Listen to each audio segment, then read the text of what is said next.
I worked for the British Foreign Office. I became a British ambassador. I was a British diplomat for 20 years. I was always very patriotic to be British. I was very, very proud. I remember when I first became a British ambassador and first went out in my own flag car with the Union Jack flying on the front as the ambassador, you know, I had a lump in my throat. It was a proud moment for me.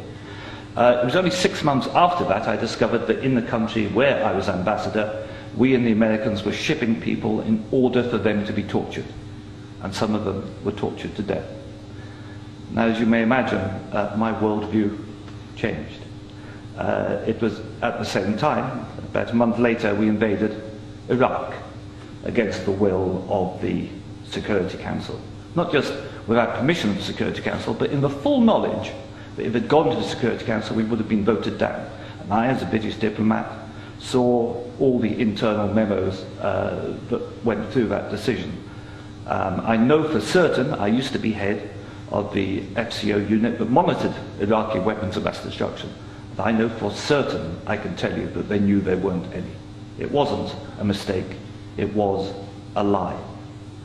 I think it is impossible to be proud of the United Kingdom. I think when we invaded Iraq, we did to the United Nations what Hitler and Mussolini did to the League of Nations. And I think what we've done since, where the truth is often much hidden in the bombing. If you look, Libya, disaster now, we bombed it. We killed 15,000 people when NATO bombed Sirte, something they never told you on the BBC. And did we make it better? No. I saw in Uzbekistan, I saw the gas contract signed by Enron and a company called Unocal, which George Bush Sr.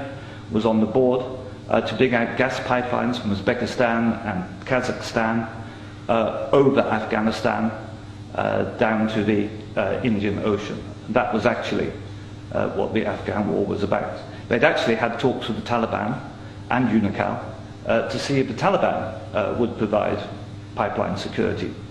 The person who held those talks was the consultant for Unocal, who was a certain Mr. Karzai, who, after being employed by George Bush Sr. as a consultant, went on to become president of Afghanistan.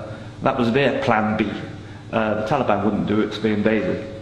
It's usually, I've seen it on the inside, it's almost always about control of resources.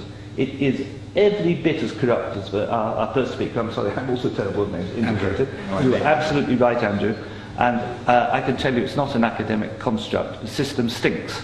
Westminster stinks. The British government is deeply, deeply immoral. They don't care how many people they kill abroad if it advances them. And anybody who votes no is voting to support a psychologically flawed, a pathological state, which is a danger in the world, a rogue state, a state prepared to go to war to make a few people wealthy.